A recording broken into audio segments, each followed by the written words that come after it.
ಆತ್ಮೀಯ H16 news ಅರ್ಥಾತ್ ಹೇ ಸಿದ್ದರಾಮಯ್ಯ ಸ್ವಾಗತ. ನಾನು ನಿಮ್ಮ ಎಂ.ಐ. ಅಥವಾ ಮಲ್ಲಪ್ಪ ಜೋತ್ ಅವರ ಆತ್ಮೀಯರೇ. ಜಾತಿ ಗಣತಿ ಅಂತೂ ಈಗಾಗಲೇ ಜೋರ್ದಾರ್ ಹವಾ ಹಿಡಿತಾ ಇದೆ. ಇನ್ನು ಒಳ ಮೀಸಲಾತಿ ಒಂದದ.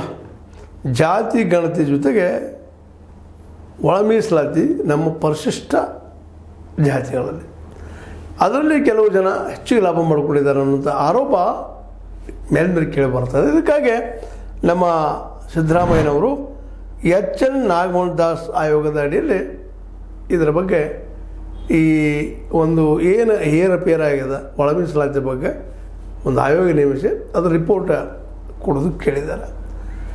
ಆದರೆ ಇಲ್ಲಿ ಏನಾಗಿದೆಪ್ಪ ಅಂದ್ರೆ ನಿರ್ದಿಷ್ಟವಾಗಿ ಒಳಪಂಗಡಗಳು ಒಳ ಮೀಸಲಾತಿ ಒಳಪಂಗಡಗಳು ಎಷ್ಟಿದ್ದಾವೆ, ಎಡಗೈಯಲ್ಲಿ ಎಷ್ಟಿದ್ದಾವೆ, ಬಲಗೈಯಲ್ಲಿ ಎಷ್ಟಿದ್ದಾವೆ. ಯಾಕಂದರೆ ಪರಿಶಿಷ್ಟ ಜಾತಿಗಳಲ್ಲಿ ಎಡಗೈ ಮತ್ತು ಬಲಗೈ ಅಂತ ಬರ್ತದೆ. ಎಷ್ಟೆಷ್ಟಿದ್ದಾರೆ ಅನ್ನೋದು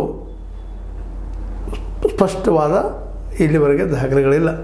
ಅದಕ್ಕಾಗಿ ಅದು ಸ್ಪಷ್ಟ ಹೇಳಿದರೆ ನಾವು ಮಾಡಬಹುದು. ಅದಕ್ಕೆ ನೀವು ಸರ್ವೆ ಮಾಡಿಸ್ರಿ ಅಂತೇಳಿ ಸರ್ಕಾರಕ್ಕೆ ಒತ್ತಾಯ ಮಾಡ್ತಾರೆ ಈ ವರದಿ ಮೂಲಕ.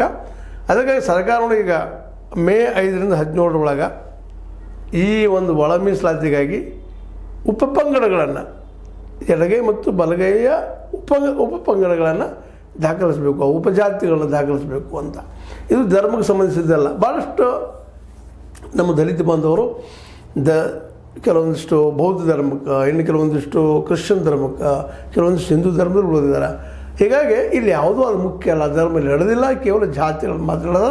ನಿಮ್ಮ ಉಪಜಾತಿಗಳೇನೋ ಅದು ಸ್ಪಷ್ಟವಾಗಿ ಬರೆಸ್ರಿ ಅಂತೇಳಿ ಎರಡೂ ಕಡೆ ಜನ ಬಲಗೈ ನಾಯಕರು ಎಡಗೈ ನಾಯಕರು ಹೇಳ್ತಾ ಇದ್ದಾರೆ. ಅದರಲ್ಲೂ ಆಂಜನೇಯರವರಂತೆ ನೀವೆಲ್ಲರೂ ಸ್ಪಷ್ಟವಾಗಿ ಒಳ ಮೀಸಲಾತಿಗಾಗಿ ಮಾದಿಗ ಅನ್ನೋದು ಬರೆಸಬೇಕು ಅನ್ನುವಂಥ ಮಾತು. ನಮ್ಮ ಸಂಖ್ಯೆ ಹೆಚ್ಚದ, ನಮ್ಮ ಸಂಖ್ಯೆಗೆ ಅನುಗುಣವಾಗಿ ನಮ್ಮ ಮೀಸಲಾತಿ ಸಿಗ್ತದೆ, ನೀವು ಮಾದಿಗೆ ಅದು ಬರ್ಸೋದು ಒಂದು ಕಡೆ ಹೇಳಿದ್ರೆ.